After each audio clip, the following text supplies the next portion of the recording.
The Dodgers are just as cold now as they were hot to start the season. 13-2 was the opening run. That has turned into a 4-13 run as the team has lost each of its last 4 series. What is more concerning at the moment, the hitting or the pitching?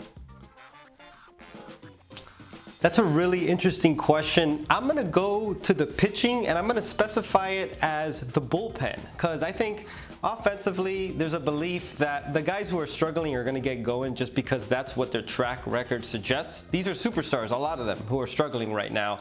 And their starting rotation, even though they only have 4 healthy starters, those 4 who are left, Clayton Kershaw, Trevor Bauer, Julio Urias, Walker Buehler, they're having great seasons, and they should continue to do so. The bullpen is a concern. You have Joe Kelly, who hasn't pitched all year. You have Brusdar Graterol, who's dealing with a forearm issue, another really important reliever. Corey Knebel, who had really stepped up and looked like sort of a closer fallback if Kenley Jansen faltered. He's going to be out for a while as well. And then there's Kenley Jansen himself, who sometimes he looks great, sometimes he gives it up. It's hard to sort of rely on him consistently. I think the bullpen long-term is the biggest concern for the Dodgers. Yeah, Alden, that lineup is struggling as of late. During this 17-game stretch, they're hitting just .201 as a team. Cody Bellinger has basically been out since the first week or 10 days of the regular season. How close is their lefty masher to getting back in the lineup? Yeah, he still seems to be a bit of a ways away. You know, back on the middle of April, Dave Roberts suggested to MLB Network that it could be another 2 to 3 weeks. And obviously we've gone past that timetable. And the big thing with Cody Bellinger right now is that he's not able to run full speed. He's not able to put full weight on his legs right now after coming off that hairline fracture. He's throwing, he's still taking his batting practice, but he's not running yet. So there's no clear timetable. It doesn't seem like it's going to be several weeks, and especially not months, but he's still got some hurdles to clear. Our friends here in Vegas, the bookmakers specifically, still believe the Dodgers are going to get the job done. They're -400. That's a huge favorite to win the National League West. They've also won the division title 11 times since the year 2000. However, the surging Padres have won 4 of 7 games against the Dodgers this season. How cognizant are the Dodgers of their rivals to the south?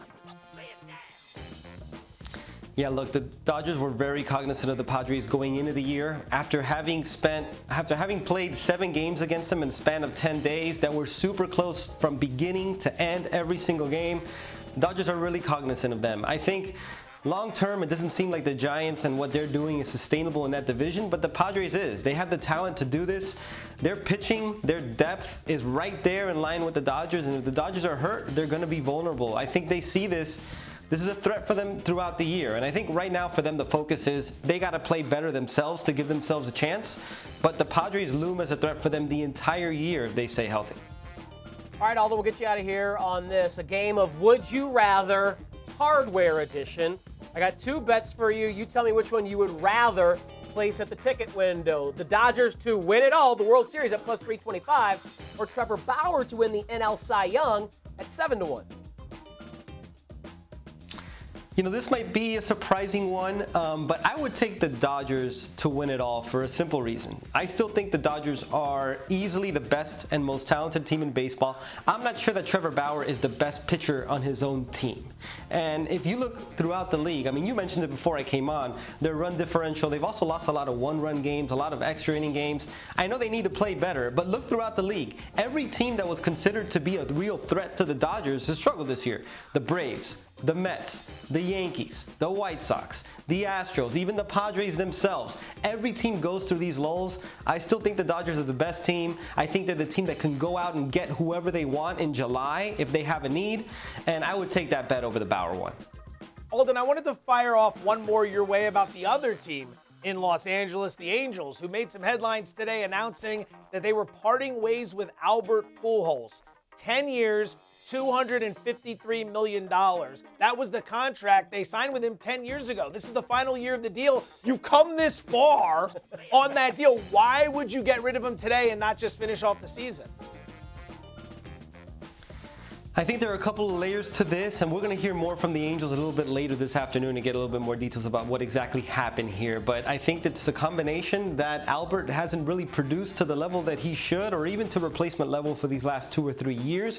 And I think it's also the fact that there wasn't going to be consistent playing time for him. You look at Jared Walsh at first base, he's actually having a really good year. And then you look at Shohei Ohtani, he's going to take almost all of the at-bats at designated hitter. I don't think Albert wanted to be on the bench, and I think this became a mutually beneficial decision for them to just sort of decide to part ways. One thing I will add, a lot of people are just sort of writing about Albert and talking about Albert as if he's retiring. He very much wants to keep playing. The question is going to be, which team is going to take him on? Obviously, the DH is not a presence in the National League this year, so that whittles down the list, but he very much has every intention of continuing to play. All right, Alden, I thought I was going to make your life a little easier, get you out by answering only Dodger questions, but since we decided to keep you around for a couple more cues on Albert Pujols, you mentioned he still wants to play. Now, naturally, the two teams that would be most likely you think of off the top of your head in the American League, the White Sox, because his boy Tony La Russa is the manager there, pardon me, and then reuniting with the Cardinals. There's no DH in the National League, but just being in front of that fan base, I'm sure he would welcome if the Cardinals would have him. So I'll ask you another, would you rather? Would you rather bet on Pujols continuing his MLB career in Chicago on the South Side or back in St. Louis where it all began?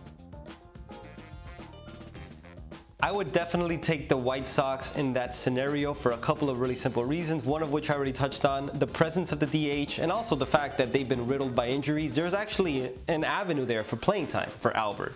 At DH, getting starts against lefties, maybe occasionally first base to spell Abreu, but also Tony La Russa. The presence of Tony La Russa, who reveres Albert so much that he intentionally walked Albert Pujols earlier this season in a big spot. I think that connection is very real.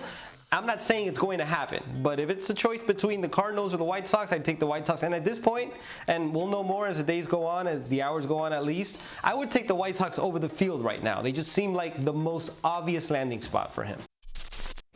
Thanks for watching ESPN on YouTube. For live streaming, sports, and premium content, subscribe to ESPN+.